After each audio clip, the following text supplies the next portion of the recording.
Okay, this is 2. So let's look at the 0-day attacks. It's an The 0-day attacks, which is under the cyber attacks, it exploits software vulnerability before they become known or before the software vendor disclose them. So you as a programmer, or whoever that is a programmer, is able to have a software or whatever script it is for use for production or used by other clients at a point. There are some that's the software is vulnerable to any form of attack, but the owner or that's whoever that produced the software didn't notice that. So the time that he noticed and is able to fix that problem is known as the 0-day. That's a 0-day. So, but the time that probably he didn't notice and there was an attack, that is what we now refer to as the 0-day attacks. Then a network is highly vulnerable to attack between the time an exploit is discovered. So the time that the exploit was discovered, that's when the exploit was discovered, and the time it takes for the software vendor to develop and release a patch that fixes this exploit is known as 0 hour. So the time that the exploit was discovered, that's the exploit was discovered is known as the 0 hour. So defending against such fast-moving attacks requires network security professionals to adopt a more sophisticated and holistic view of any network architecture.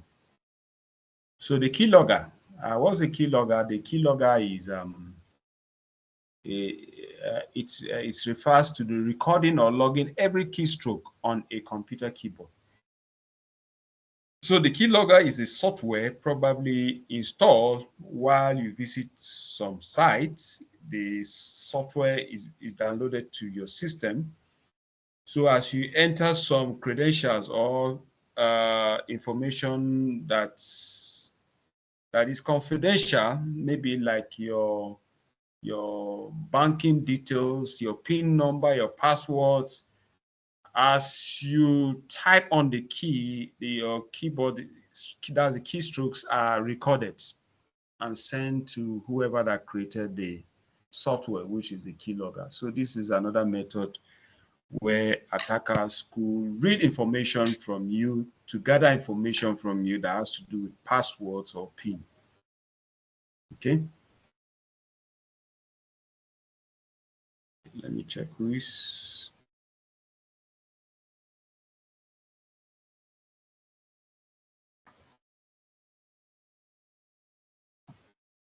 So quickly, defending against attack. Organizations can take several steps to defend against various attacks. This includes configure firewalls to remove any packet from outside the network with addresses indicating that they originated inside the network. So what we mean here is like for the server needs to receive or accept requests from the outside network, which can be from the internet. So you can configure your firewall to accept some certain traffic that goes to the server. And also within the firewall, you can also configure and tell it the site that devices within that network can make requests.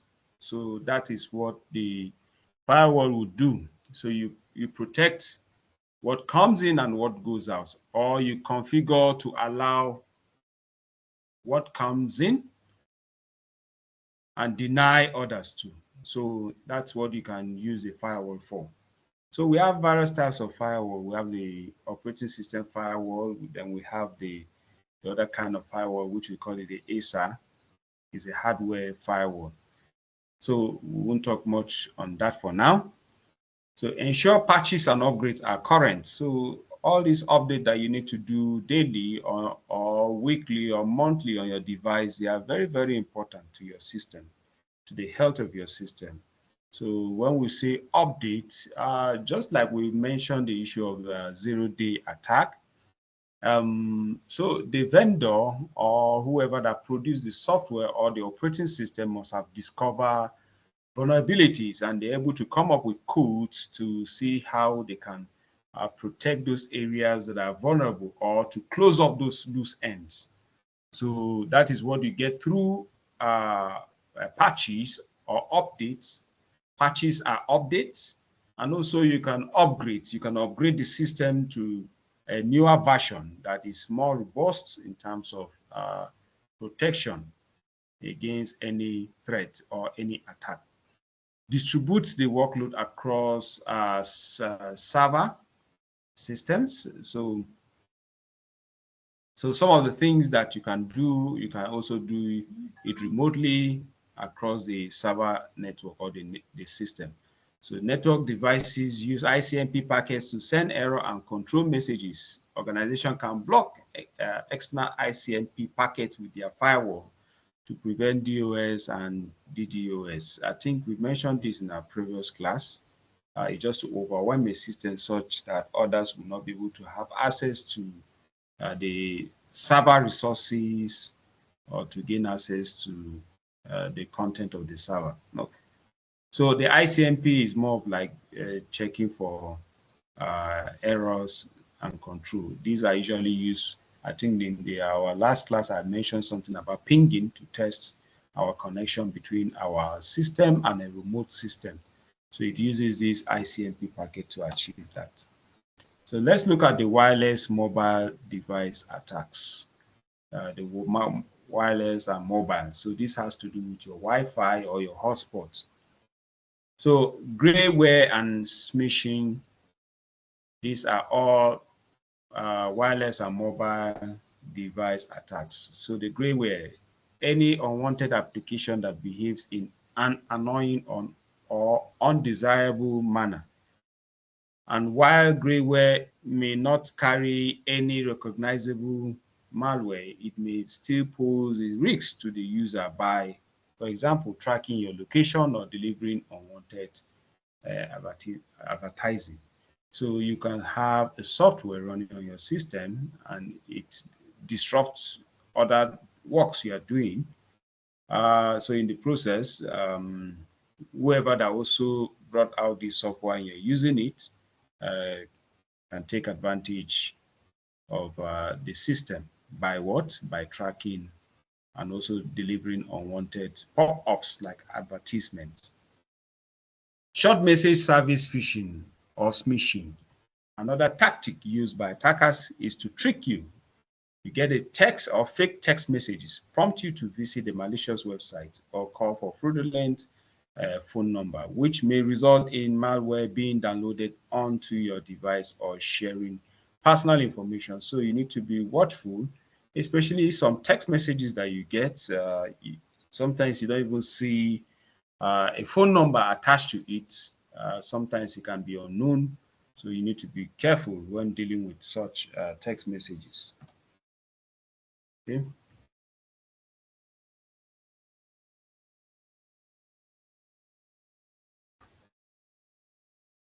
So let's quickly go back to Rogue. Rogue access points. A rogue access point is a wireless access point installed on a secure network without explicit authorization. Some ways of installing a rogue access point are: an attacker often uses a social engineering tactics to gain physical access to an organization network infrastructure and install a rogue access point. So the access point is a device that you want to share your network to other wireless devices like the smartphone, the tablets, the laptops. So an attacker could come in with a device and plug it into your network so that that device stands as the access point to dish out network access or internet access. So these guys for them to gain access to such facility, which means they will use one method of the social engineering to gain access. So the access point can be set up as man in the middle device to capture your login information. So assuming this is the owner of the access point, he will have some form of monitoring mechanism somewhere, monitors as you connect to that access point, he monitors the activities that is ongoing. So probably you are giving out some confidential information. This man in the middle will be able to take out those information and use for any intent, negative intent. An evil twin attack describes a situation where the attacker access point is set up to look like a better connection option. Once you connect to the evil access point, the attacker can analyze your network traffic and execute man-in-the-middle attack. This is more of like you see an access point or you see a network using your mobile phone. Probably what you see MTN Nigeria. Maybe that is the name of the access point given, MTN Nigeria. Or let's use the word endpoint class. That is the name of our access point. So we use our phone, we want to connect to a Wi-Fi. I mean, we switch on our Wi-Fi using the phone. Then the next thing, we're able to see those options of network. So we know that let's assume in our own class, our physical class, we have an access point which is called an endpoint security class. So we usually connect to that, but at a point we begin to see that the signal is weak, it's no longer strong, but we have another alternative, almost the same name, having the same name, endpoint security class, the same name. Then we go ahead, because the first one is weak, so we go ahead and connect to the new one, which looks stronger. So that can stand, that is what we refer to as the evil twin. You have somebody that pretends to be the main guy, but he's just there just to analyze your information. So let me allow some people. So that's the evil twin. Let's move to the next one quickly. Radio frequency jamming. Wireless signals are susceptible to electromagnetic interference. What is an electromagnetic interference? It's an energy buildup, electrical buildup.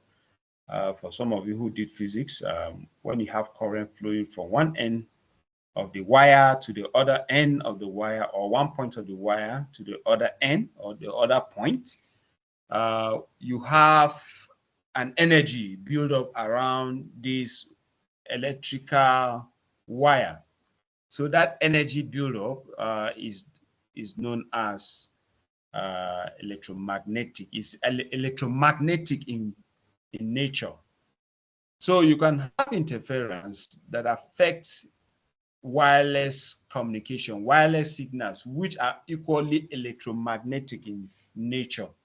So if you have a different device that generates that, and it's also equal and powerful than the wireless signal that you have, it ends up jamming it.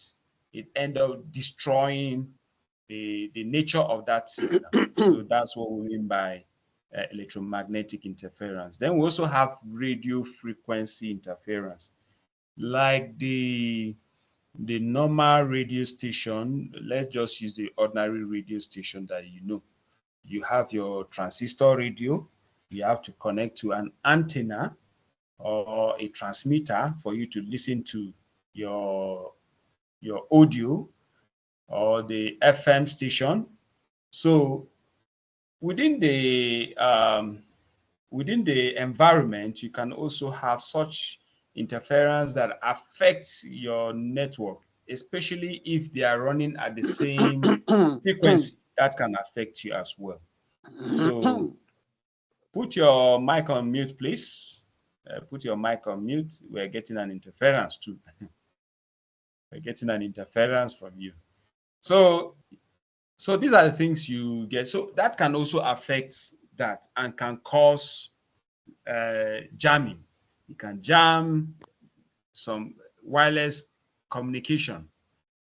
So, and even lightning strikes or noise from fluorescent lights can also produce this kind of signals.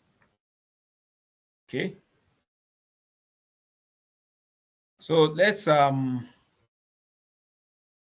so attackers can take advantage of this fact by deliberately jamming the transmission of radio or satellite station to prevent a wireless signal from reaching the receiving station. So in order to successfully jam the signal, the frequency modulation and power of the RF jammer need to be equals to that of the device that the attacker is seeking to disrupt. So some of these things are methods that attackers could Hello. use. Yes, sir, I can hear you. You want to Hello. ask a question? Yes, we can hear you. Hello. Okay, let me be sure. I hope you guys can hear me. Somebody is saying Yes, hello. Yes, sir. Okay. Yes, I can hear you. Okay. So maybe he's trying to find out whether he can hear us. Maybe check your device, please, if you can't.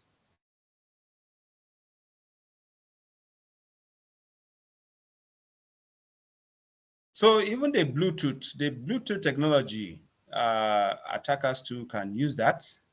So the Bluetooth has a limited range. An attacker must be within the range of their target. So whoever that wants to use a Bluetooth must be within that range of that Bluetooth. Some ways that they can exploit a target device without their knowledge are bluejacking uses wireless Bluetooth technology to send unauthorized messages or shocking images to another Bluetooth device. That is one. Then the other one is blue snuffing, occurs when an attacker copies information such as emails and contact lists from target device using a Bluetooth connection.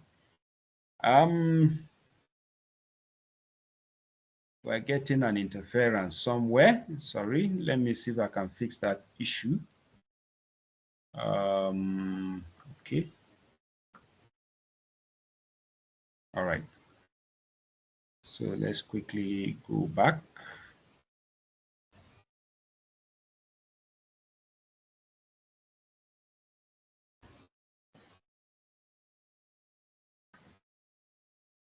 So what I need to find out, you just use the the tool to indicate if you can hear me well. So if you can hear me, use a thumbs up.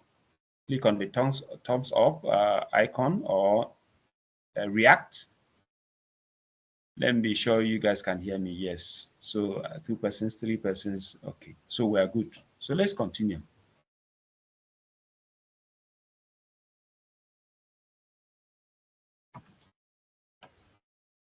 So attacks against Wi-Fi protocols. So we have some protocols like what is responsible for when you set up your device and you want to share your hotspots.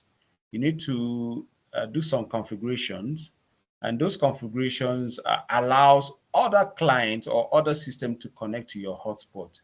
And one of the configuration that you need to do is to set up your what? You need to set up your password so that whoever that connects to your network, seeing the SSID, we call it the SSID, that is the name, seeing the name, maybe like the endpoint security class. Once they click on it, they are asked to enter their password. So we have different password strings. We have the first one, which is no longer common today. In terms of when I say password strength, is a form of encryption. The password you enter you configure on the hotspot or your device, and the other device that wants to connect to it, the password must match. Okay, they must match. So there's a form of encryption of that password. It's only the person that you dish out the password to will be able to connect. So there's a form of encryption that happens. So there's one, we call it the uh, in the process of, the old technology that was used, wired equivalent privacy web. This is no longer strong. It's not. I won't advise you to use it. Any device you see that is having this, don't use it in setting up your password. Then later on, we have the improved version of it. That's the improved one, which we call it a Wi-Fi, wireless fidelity, protect access. This is an improved, which is more better than the wireless equivalent privacy, and is also known as WPA, Wi-Fi protected access. And even the Wi-Fi protected access, there's another improved version of it, which is called the Wi-Fi protected access 2. Okay, so we have the web, then we have the WPA, then the WPA2. So most devices, especially your smartphones today, use WPA2. So the protection, the level of security using such when you're configuring your hotspot or your Wi-Fi device is best you use the WPA2. And that is why if you look at based on what we have in the picture here, you can see how they are being rated. So WPA2 is number 1, WPA2, WPA is number 2, and that is web, sorry. Web is now number 3. So you can always use the WPA2. So unlike with web, an attacker cannot recover the WPA2 encryption key by observing network traffic. So like the web, when you exchange the password with whoever you want him to or her to connect to your network, somebody can analyze the traffic, analyze the wireless connection. Once they analyze it, so the information that web will share can easily be read, can easily be picked. So the encryption is not that too strong. But for WPA2, it is strong and difficult for attacker to sniff, to take out the information that is being carried out. So Wi-Fi and mobile defense. There are several steps that organizations and users need to take to defend against wireless and mobile device attacks. Take advantage of basic wireless security features such as authentication and encryption by changing the default configuration settings. So some of you buy SIM router, you have your SIM router, and you just take it out from the pack and begin to use. You are vulnerable because there are always default configurations that are already there and also known by attackers. So anytime you have this kind of new products, you need to change the configuration settings. So restrict access point placement by placing these devices outside the firewall or within the demilitarized zone, a perimeter network that protects an organization land from untrusted device. What we mean by this demilitarized zone is a way you build your local area network such that, let's say you have a server within that local area network. You don't want to deny outside, that's people from the external network. You don't want to deny them access to the server, especially the server if it is a web server. You don't want to deny them access. At the same time, you don't want to deny persons within your local area network access to the same server.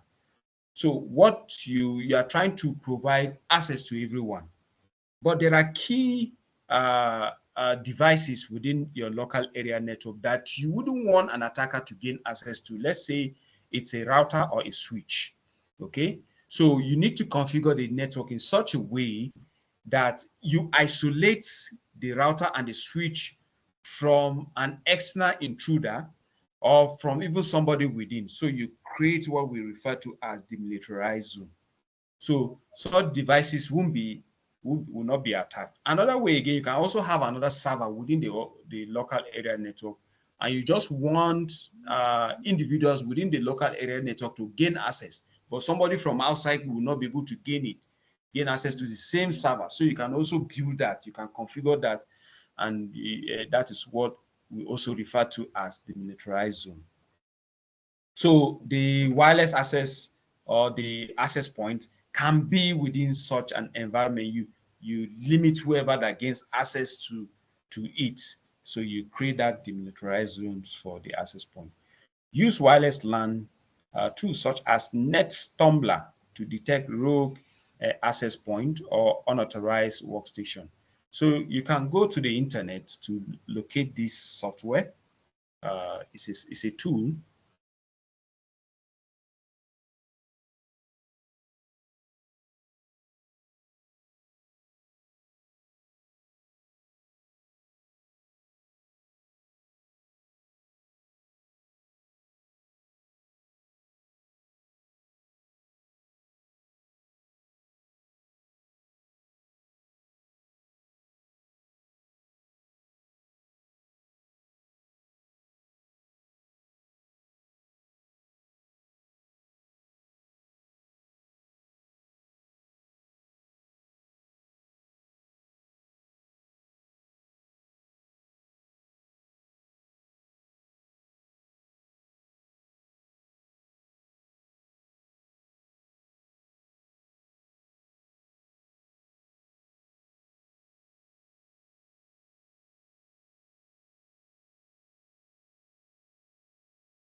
Hello, sorry.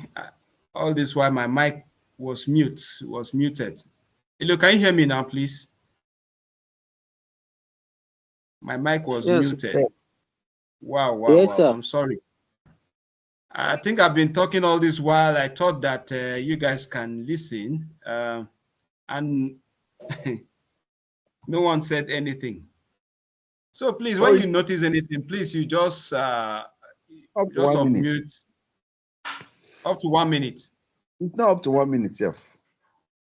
Wow, wow, wow, wow. That's not good. Okay, let me quickly go back to what I just explained earlier. Let me quickly go back. So please, anytime you observe something, just say something. I was trying to mute the class because of some interference, and in the process, I think I didn't know that I ended up muting myself.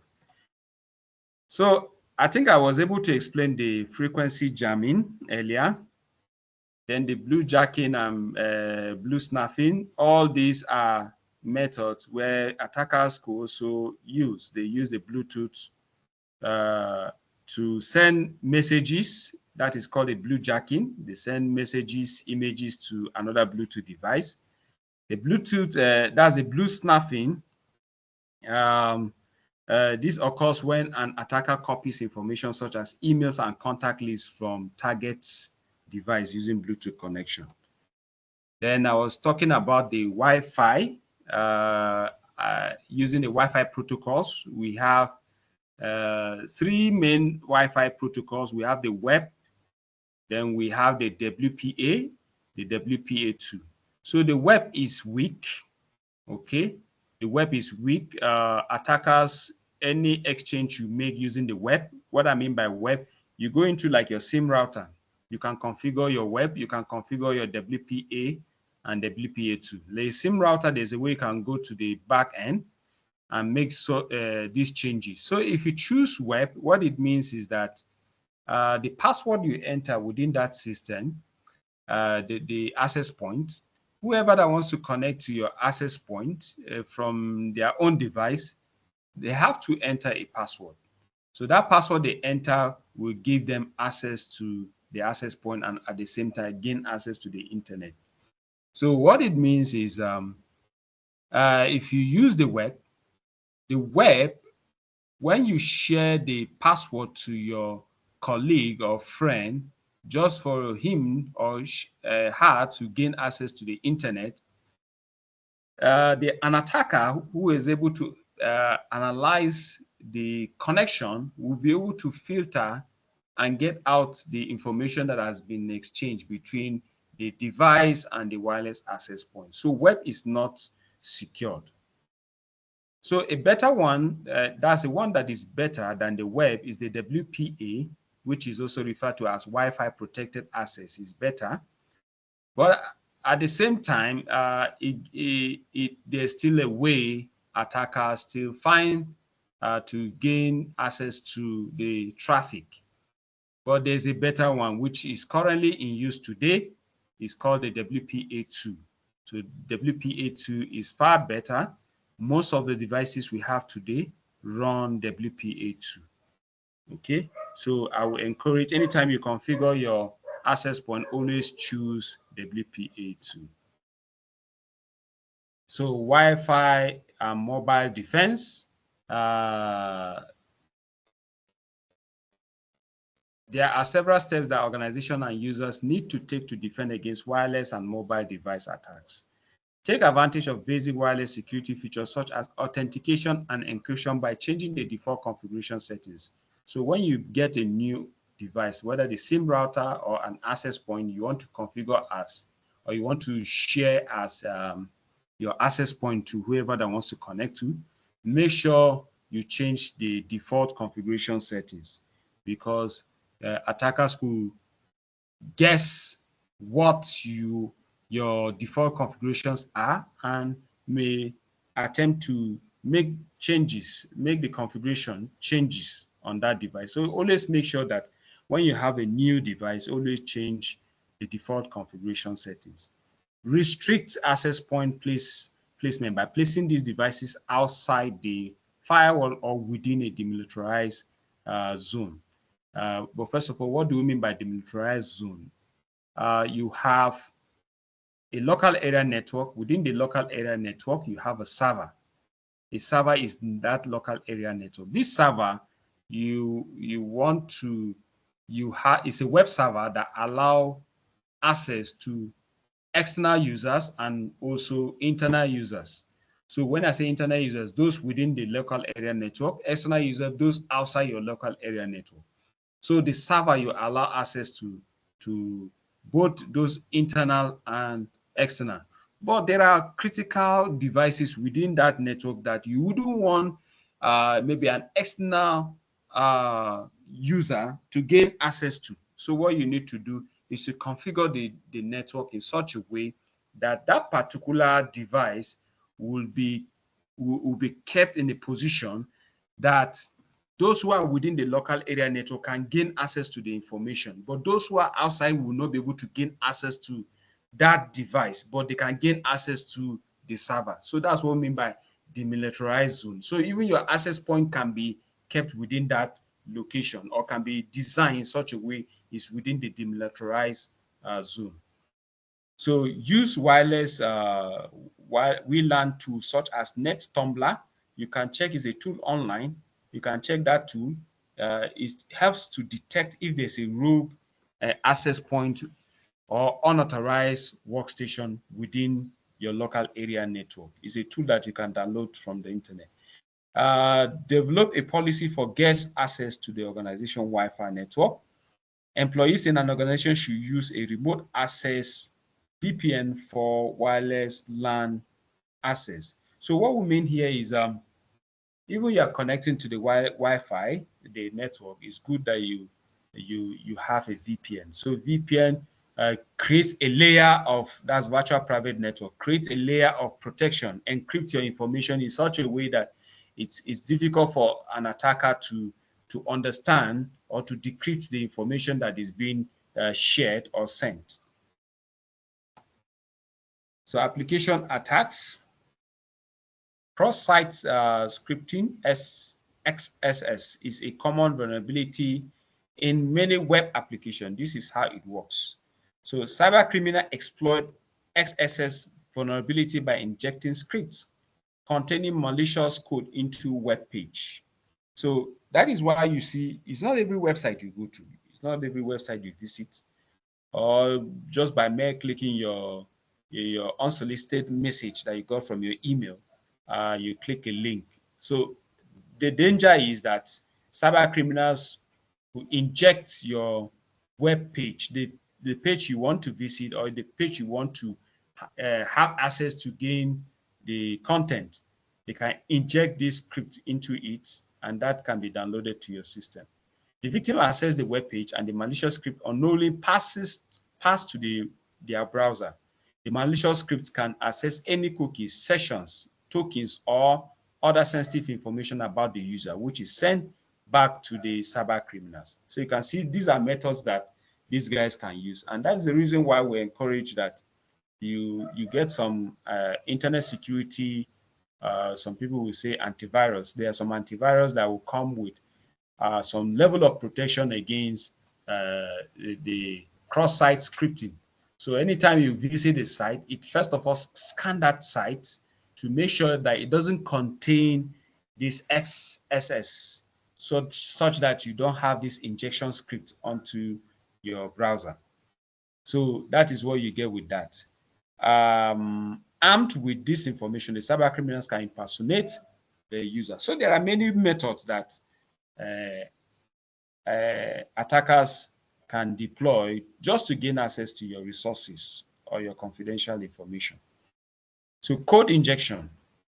Injection attacks exploit weaknesses in database such as structured query language, SQL, or an extensible markup language, XML, that modern websites use to store and manage data. I believe you've heard of database.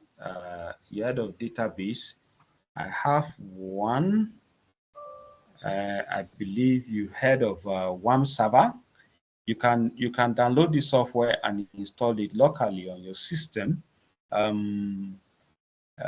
You will use the WAM server. It's just a graphic user interface that works with the SQL, which is the structured query language meant for keeping data records.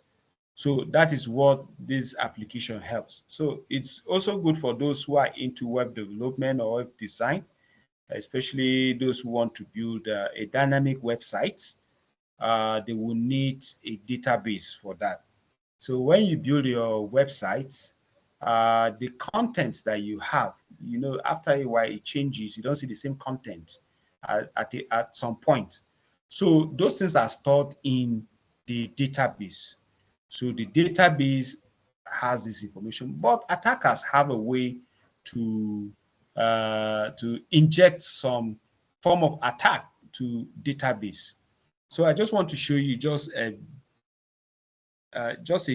graphic interface of a database. I just started the server.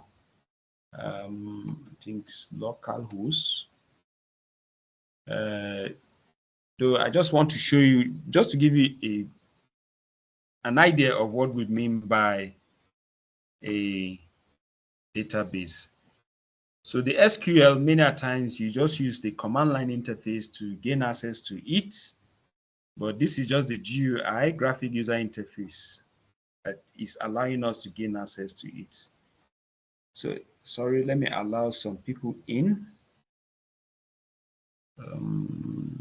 Okay. I think there's no one.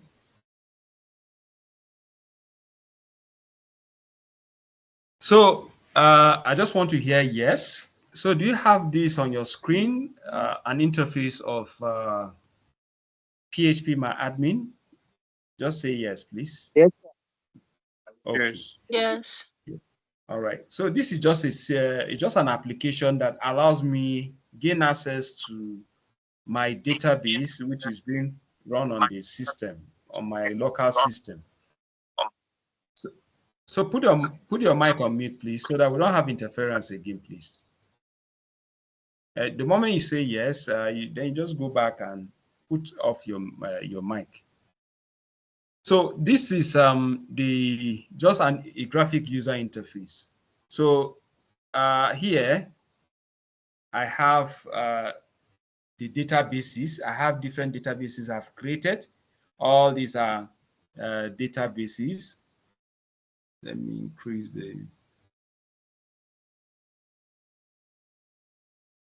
all these are the database I've created so far. So let me just pick on one. I have this. So in this, you can see it contains so many information here. Okay, it contains so many information. So these are These are what we have. We refer to them as tables. So don't worry about those ones, but I just want to give you an idea of what we mean by the database. So these tables, these are the tables. It contains details of individuals.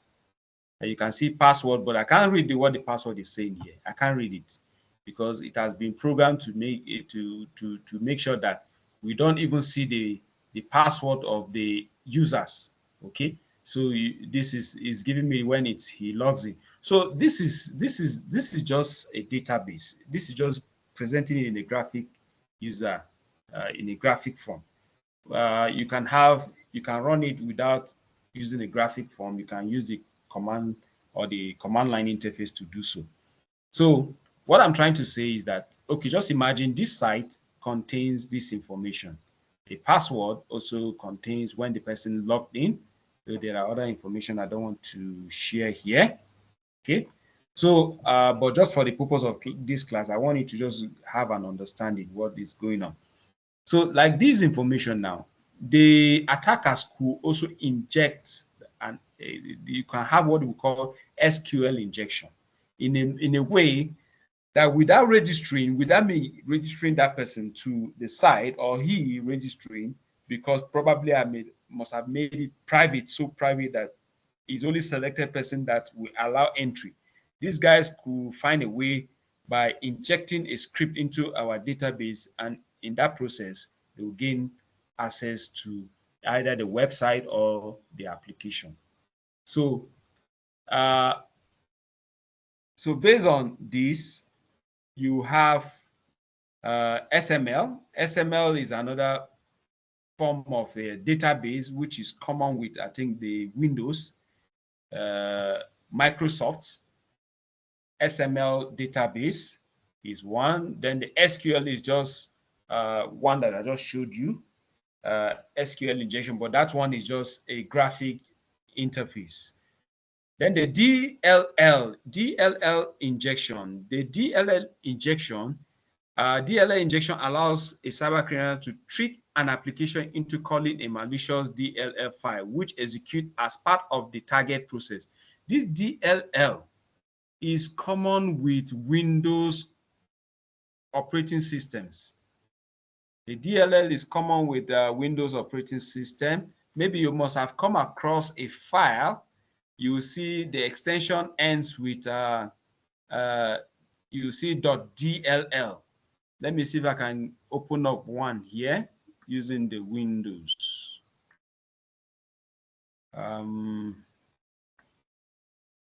DLL. Okay, let's go back one step up. Program files. Trying to see if we can get one here. Let me see. Okay, let me try. Let me pick one. JetBrains. JetBrains is a file that is common with Windows operating system. Yeah, so there's one here. So let me increase it. The font size. I think I was able to see one. So how do I know the file extension? Let me right click. If you right click, you now go to properties. You have this drop down. Properties. Okay, this is .db. I think I saw DLL somewhere. Okay, this is one. This very one, Win Shell Integration Breach, is a DLL.dll. Right click. So let's go to properties again. So I hope you can see this. This is so tiny, but I hope you can see that. It has an extension .dll. Okay, so attackers can also have a DLL injection with the aim to attack to write script to write scripts on the Windows related files, which are usually the DLL. Okay, so the DLL is common with Windows. So DLL injection allows the cyber criminals to trick an application. So most applications in Windows make use of the DLL. So it trick an application into calling a malicious. So there are some applications that in the process of working, they call other applications so that they work together to give you what you need. Probably maybe initiated something, then to give you what you need. So the attackers could inject this, could send these scripts in a way that when this application is calling, instead of calling the right, it's just like a connection. It's just like a chain reaction. Instead of it to call the right something or item so that they can work together, it end up calling what? A malicious DLL. Okay, so which execute as part of the target process. So that's the DLL. Then for the other one, which is LDAP, that's LDAP, is an open protocol for authenticating users' access to directory services. Directory like folders, there are some folders you put some controls. You don't allow anyone to just gain access, but you have some specific persons to gain access to it. So it's some form of authentication. Before you gain access to a directory or a folder, you need to enter like some credentials, some information before you gain access to it. So so attackers too can have a way so that they can equally gain access to such directory. Okay. So let's quickly move time. I'm supposed to be done with this. Then buffer overflow. Buffer are memory areas allocated to an application. The memory areas within your system allocated. So a buffer overflow occurs when a data is written beyond the limit of a buffer. So let's assume the buffer is 1 gig. So you can have, that is the limit. So a buffer occurs when data is written beyond the limits. So it's beyond, instead of 1 gig, you now have 2 gig or 1 point something gig. So it's beyond. So by changing data beyond the boundaries of the buffer, the application can access memory allocated to other processes. This can lead to a system crash. So data compromise or provide escalation of privileges. These memory flaws can also give attackers complete control over target device. Let's move to the next one. So other application attacks, we have the cross-site request forgery. That's the cross-site request forgery is common for those, like anytime you visit a website, they provide a form for you, like a login form. You enter your username, you enter your password. So these are usually used in such areas. So when you enter your username and password, you click on the submit. So the cross-site request forgery are usually used for such areas. Anywhere you have you are submitting a form online, they usually use this. So it's giving you some level of protection against malicious exploits. That is just what cross-site request forgery will do. It describes the malicious exploit of a website where unauthorized commands are submitted from a user browser to a trusted web applications. So where you have forms, they are usually common in this area. So raise condition attack, time of check, TOC, or time of use, TOC. This attack happens when a computing system that is designed to handle tasks in a specific sequence is forced to perform 2 or more operations simultaneously. So instead of the tasks to happen from the first sequence, moving to the second, the third in that manner, but yeah, it happens, but at the same time, there's instead of you having just one, you now have 2 processes happening at the same time, simultaneously. Then when you have such within this, it therefore tells you that there's an attack that is ongoing. Improper input handling attack. Data input by a user that is not properly validated can affect the data flow of the program and can cause critical vulnerabilities in systems and applications that result in buffer overflow or SQL injection.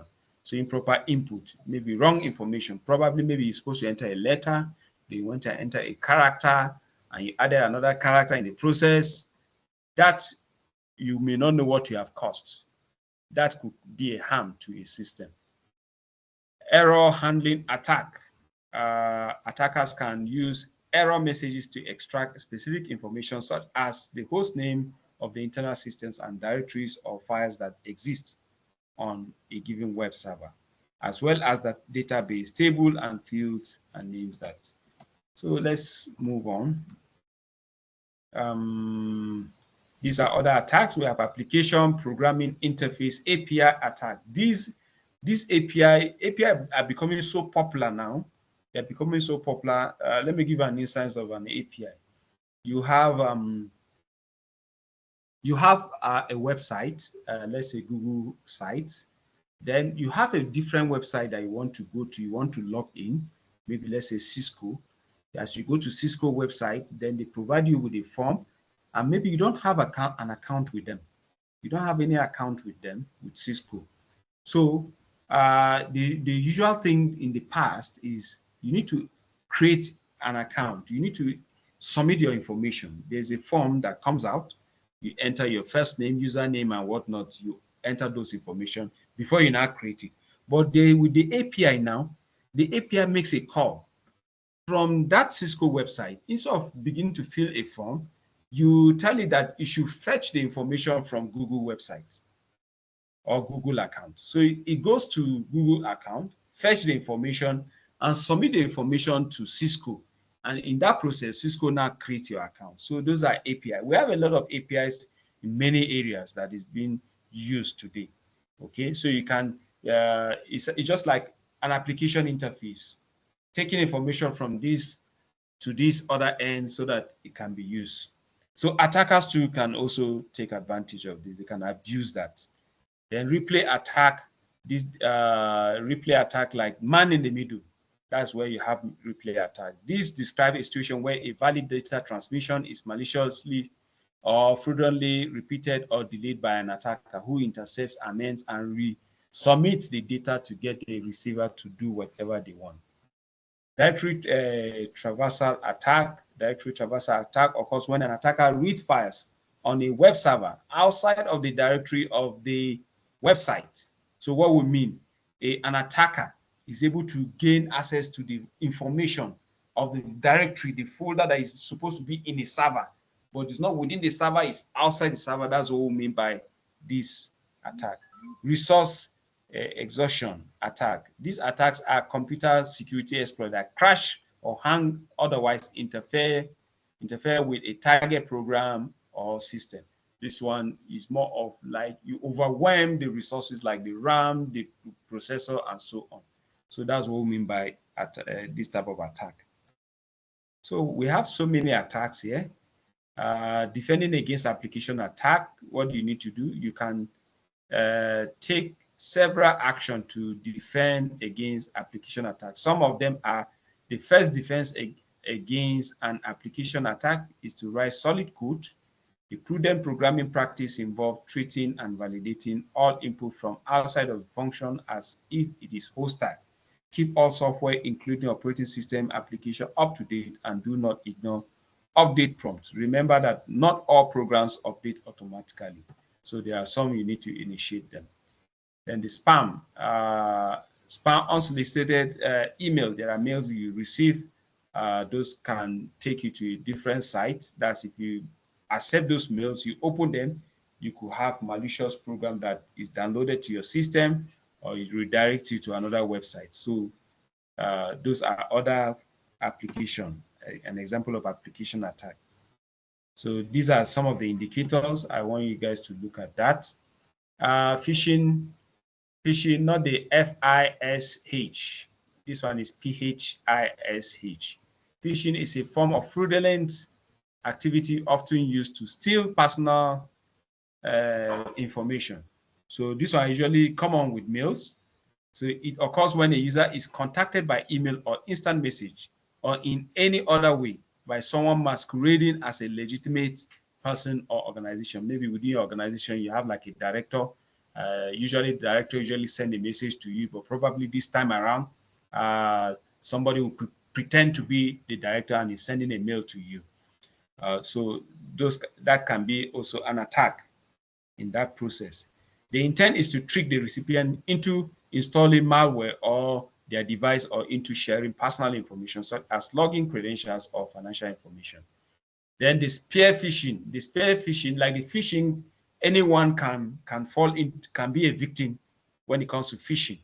Then the spear phishing is targeted, maybe highly place somebody in that organization. That is the target. So this can be generated just to aim at maybe the director or the head of the organization. So that's spear phishing. We have phishing, farming, and whaling. Other attacks application. Criminals make use of wide range of techniques to try to gain access to your personal information. Some of their common scams are phishing. This type of attack uses criminals use voice communication technology to encourage users to divulge information such as credit card details. So maybe you get a call, like a call through your phone to provide some certain information. That's phishing. Then farming, this attack deliberately misdirect users to a fake version of an official website. So maybe like, let's say, updates. So maybe you need to go, you have been told to go to a particular website to download updates. So instead of going to the original site, you go to the wrong site and thinking that you are going to the right site to get down these versions of update. Whaling, a phishing attack targets high-profile individuals such as a senior executive within an organization, politicians, and celebrities. So this is another form of phishing attack. Okay, like I said, spear phishing. The spear phishing is targeted. It might not necessarily be the director. It can be you and I. It mustn't be a highly placed person. But the whaling is usually the highly placed individuals.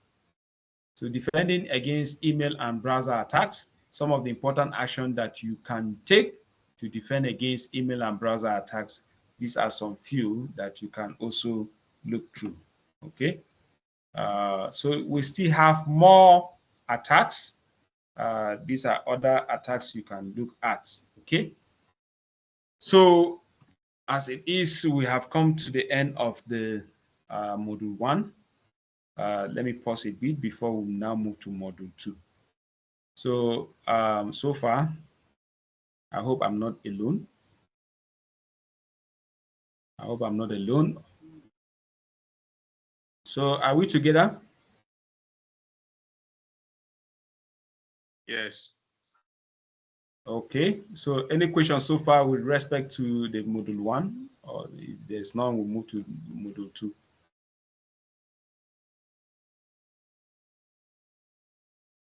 Aminu Yusuf?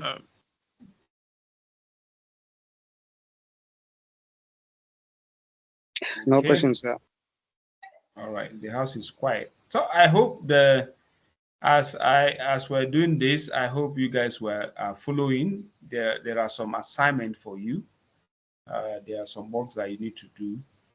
And I hope you guys would do that, because they are important. You learn, you understand, so that will help you when you're moving to the next stage of cybersecurity. The deeper you go into cybersecurity, the more tougher it becomes. So these are just what we're just doing now. Endpoint is just an introduction. So by the time you go deeper into it, you're going to deal with those things we started in the module 1. So you take them bit by bit in detail as you move further. So let's dive into the second one, which is module 2. So do you have module 2 on your screen? Yes. Okay, thank you, sir. So let's quickly go down to module 2. Yes, sir. All right, thank you. So module 2, securing networks. Securing networks.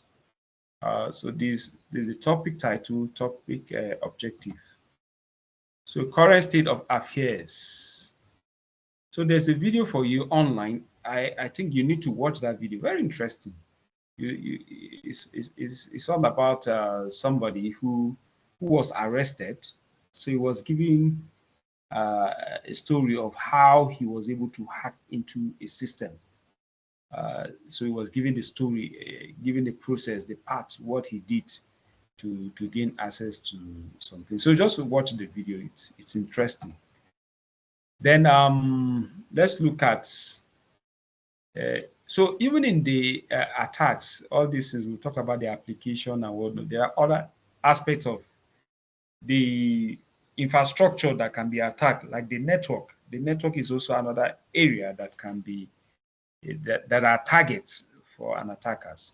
So computer networks are routinely under attack. Kaspersky maintains the interactive cyber threats real-time map display of current network attacks. The attack data is submitted from Kaspersky network security product deployed all over the world, worldwide. Many similar tools are available on the internet and can be found by searching for cyber threat map. So let's look at this one. Let's look at this together. Let's search for cyber threat maps. So let me go to my browser.